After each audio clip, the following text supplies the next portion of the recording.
नमस्कार। आज की कहानी है उत्तर प्रदेश के अमेठी की, जिसमें शिक्षक की बीवी का जो प्रेमी था वही उसका कातिल निकला।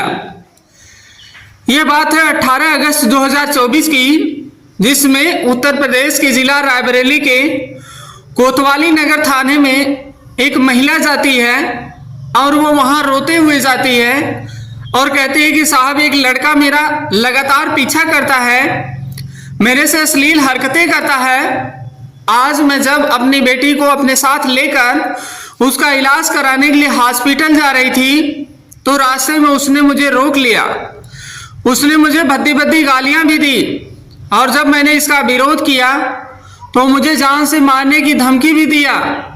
इसके पहले भी वह कई बार मुझे धमकियां दे चुका है। वह न सिर्फ मुझे मारने की बात करता है बल्कि वह कहता है कि मैं तुम्हारे पूरे परिवार को जान से मार दूंगा। जब पुलिस को इस बात की पता चलती है तो इस मामले को गंभीरता से लेकर के एफआईआर दर्ज की जाती है और उस आरोपी की तलाश में पुलिस भी जुट जाती है और जल्द ही उसे गिरफ्तार करके जेल भी भेज दिया जाता है। और इस एफआईआर के दर्ज होने के लगभग 47 दिन के बाद एक दो नहीं बल्कि 4 कत्ल हो जाते हैं।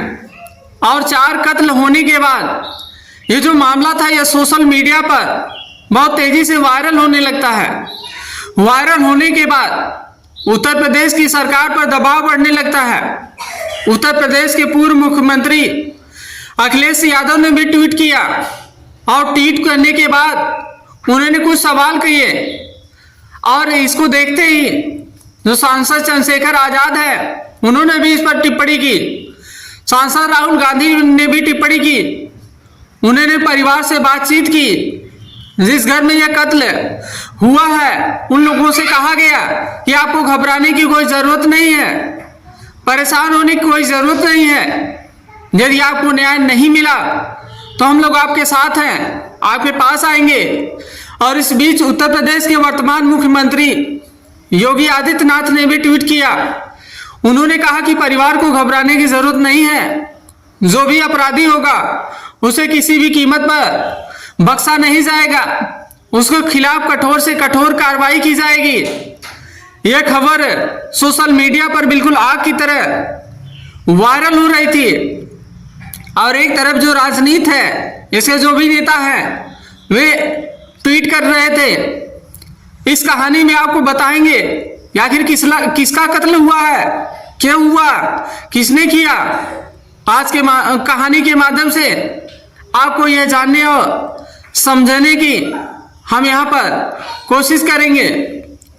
तो आज की कहानी हम शुरू करने जा रहे हैं। यह कहानी उत्तर प्रदेश के जिला अमेठी के एक थाना शिवतरगल है। यहाँ से लगभग 5 किलोमीटर दूर इसी थाना क्षेत्र का एक गांव है, कस्बा है अरोवा भवानी।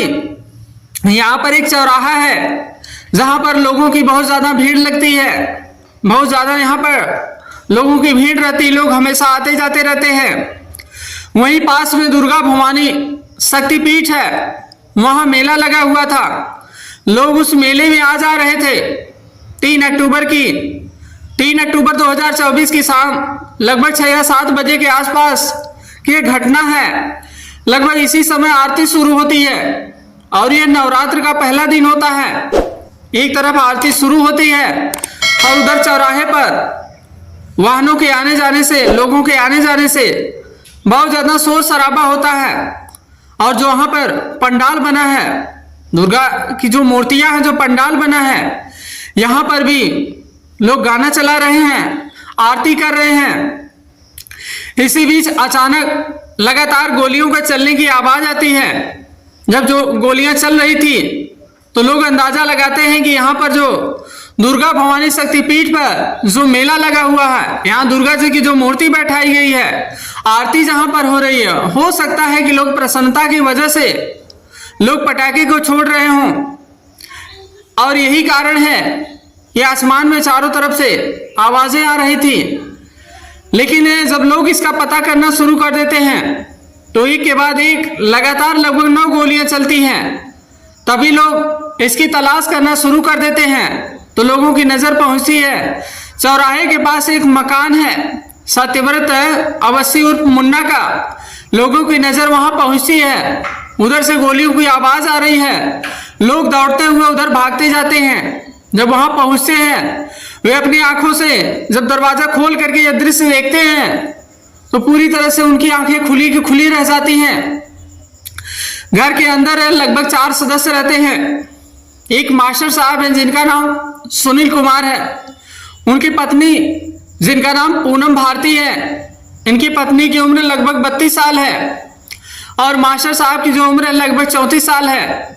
इनकी 2 बेटियां हैं, एक बेटी 2.5 साल की है जिसका नाम उन्होंने बड़े ही प्यार से लाडो रखा है, जबकि दूसरी बेटी का नाम दृष्टि है जिसकी उम्र लगभग 5 साल के आसपास है। चारों लोगों को गोली लगी है, वे खून से लथपथ है, नीचे पड़े हुए हैं। आसपास के लोगों ने देखा कि मास्टर साहब को किसने गोली मार दी, क्या हुआ है, क्या मामला है। तुरंत ही वे लोग इन लोगों को उठा करके सिंहपुर CSC नजदीकी जो हॉस्पिटल है वहां पहुंचाते हैं और उसके बाद जब डॉक्टर इनके नब्ज टटोलते हैं तो उन्हें पता चलता है कि ये तो सभी लोग मर चुके हैं। इनके मरने की खबर सोशल मीडिया पर वायरल हो जाती है। जहां देखिए वहां मास्टर साहब की चर्चा होने लगती है, इनके पूरे परिवार की चर्चा होती है। मास्टर साहब प्राइमरी में एक जूनियर हाई स्कूल के शिक्षक होते हैं। सरकारी विद्यालय में पढ़ाने वाले ये जो शिक्षक हैं, लोगों के द्वारा बताया जाता है कि इनका व्यवहार बहुत ही अच्छा है। उनको किसी ने मार दिया है, न केवल मारा है बल्कि उनके पूरे परिवार अर्थात उनकी पत्नी और 2 बेटियों को उनके साथ गोली मार दिया है। अब हर कोई जानने का प्रयास कर रहा था कि आखिर ये मास्टर साहब कहाँ के हैं, ये कहाँ के रहने वाले हैं। जो मास्टर साहब है ये उत्तर प्रदेश के जिला रायबरेली के गदागंज थाना क्षेत्र के सुदामापुर गांव के रहने वाले हैं। इनके पिताजी का नाम राम गोपाल के बेटे हैं और जो सुनील कुमार है यह शुरू से ही बचपन से ही पढ़ने में बहुत ही होशियार होते हैं।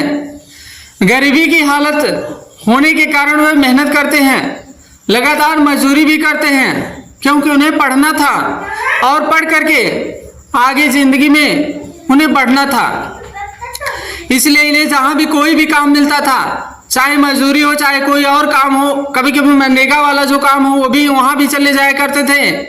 वहां से इन्हें जो भी पैसा मिलता था उस पैसे को ये अपने पढ़ाई पर खर्च कर देते थे। समय ऐसे ही बीतता था और उत्तर प्रदेश पुलिस में कुछ वैकेंसी निकलती है, कांस्टेबल की, सिपाही की वैकेंसी निकलती है और जो सुनील कुमार हैं ये भी उसमें आवेदन कर देते हैं। और इनके लिए खुशी की बात है कि ये उसमें जब आवेदन करते हैं तो इनकी उसमें नौकरी लग जाती है, अर्थात ये पुलिस बन जाते हैं। लगभग 1 साल नौकरी करने के बाद इन्हें लगता है कि पुलिस की नौकरी इनके लिए ठीक नहीं है, तो यह लगातार अन्य जो नौकरी है उसके लिए हमेशा फॉर्म को अप्लाई करते रहते हैं। बेसिक शिक्षा विभाग में शिक्षकों के पदों पर भर्ती निकलती है, यह वहां भी आवेदन कर देते हैं। 10 दिसंबर 2020 को आखिरकार इनको मास्टर साहब की जो नौकरी है वो भी मिल जाती है। सहायक अध्यापक के तौर पर यह पुलिस की नौकरी को छोड़ देते हैं और इसके बाद यह वहां से शिक्षा विभाग में तैनाती पा लेते हैं।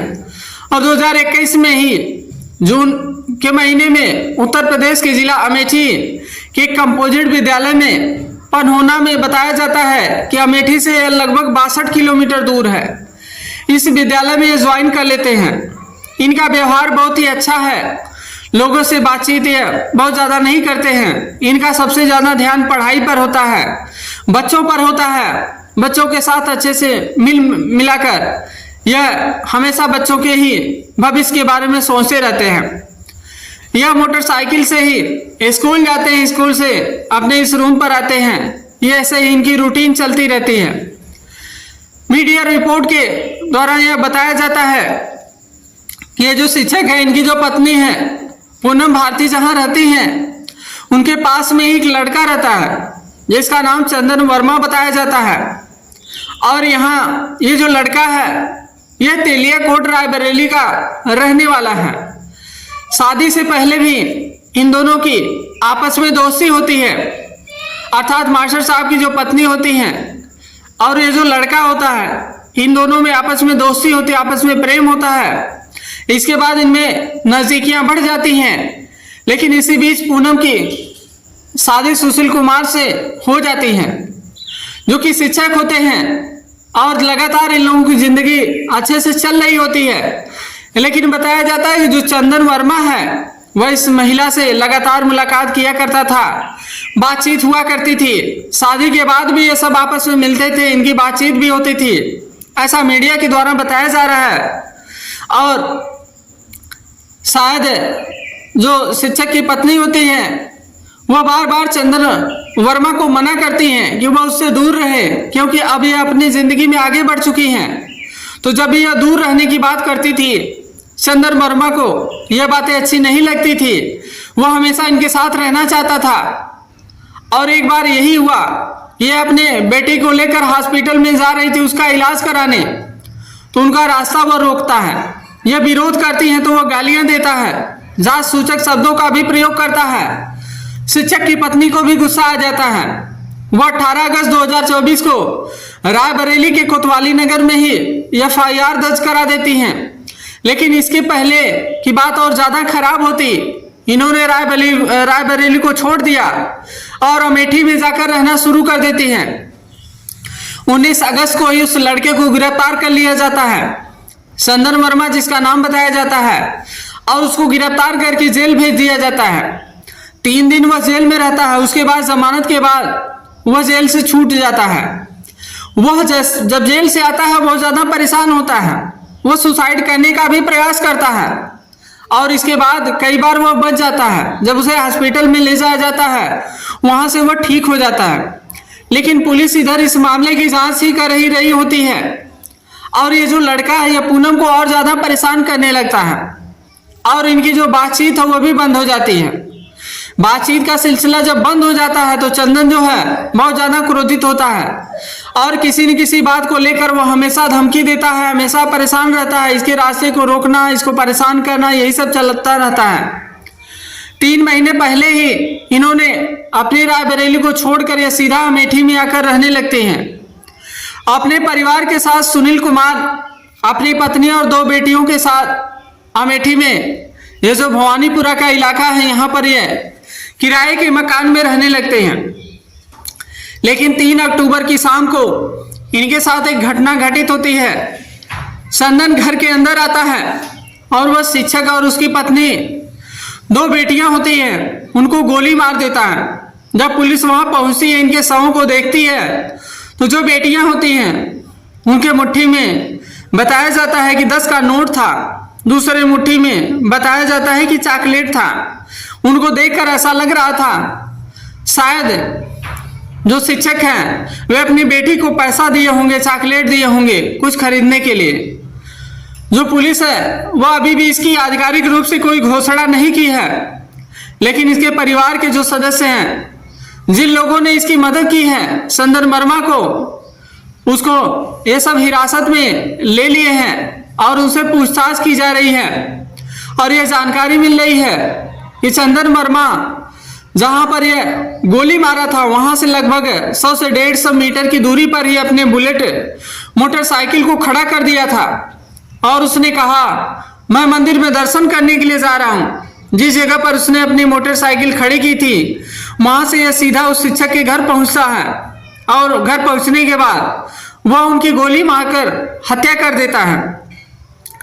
कातिल का यह जो नाम है चंदन वर्मा के रूप में अभी भी सोशल मीडिया के माध्यम से आ रहा है, और सोशल मीडिया के हिसाब से देखा जाए तो कातिल चंदन वर्मा को बताया जा रहा है यह पूनम भारती से प्यार करता था, और इसीलिए जब वह उसके खिलाफ मुकदमा हो जाता है तो उसे अपनी बेइज्जती का बदला कहें या कुछ और वजह से जब पुलिस इसे गिरफ्तार करके जेल भेजती है, और 3-4 दिनों के बाद जब यह बाहर आता है तो वह ऐसी घटना को अंजाम देता है।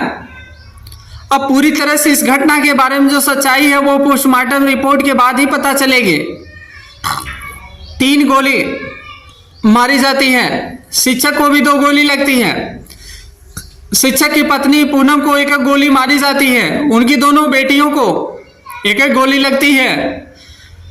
और यहाँ पर स्थानीय लोगों ने सोचा कि अगर हम डॉक्टर को दिखा दें तो शायद किसी की जान बच जाए, लेकिन जब डॉक्टर को दिखाया जाता है तो डॉक्टर सभी को मृत घोषित कर देते हैं।